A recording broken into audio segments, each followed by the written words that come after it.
घंटे राज्य में पाग मुख्यतः भाव सुखिला रही है। सर्वनिम्न रात्रि तापमात्रा पहाड़िया अंचल मध्य जी उदयगिरी में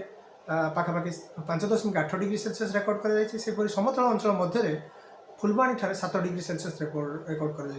सुंदरगढ़ किड़ई ठारे 7.7 डिग्री रात्रि तापमात्रा रेकर्ड होता बेले सेमलीगुड़ा कोरापुट में 8 डिग्री, दारिंगबाड़ी में 8 डिग्री, केन्दुझर 8.8 सेहीपरि सुंदरगढ़ 8.9 डिग्री, अनुगुल 9 डिग्री,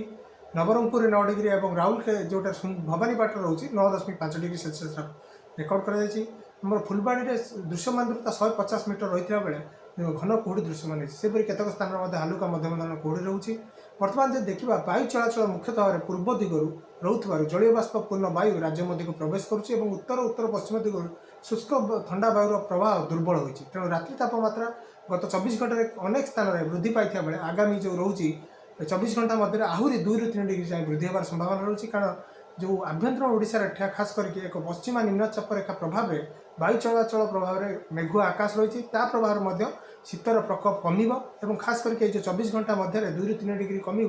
परवर्ती समय तापमात्रा विशेष परिवर्तन होवार संभावना नहीं। भुवनेश्वर आज रात्रि तापमात्रा 14.8 डिग्री सेल्सियस रेकर्ड होता बेले कटक में 14.4 डिग्री सेल्सियस रात्रि तापमात्रा रेकर्ड कर अनुमान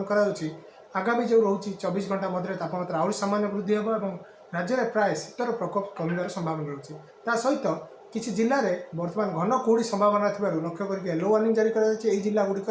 गोटे दुईटी स्थान में दृश्यमान दूरता 200 मीटर कम रही यातायात समस्या उपजीवार संभावना थी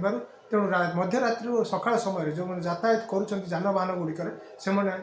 गुहुड़ी प्रति ध्यान देवाई सूचना जारी कर।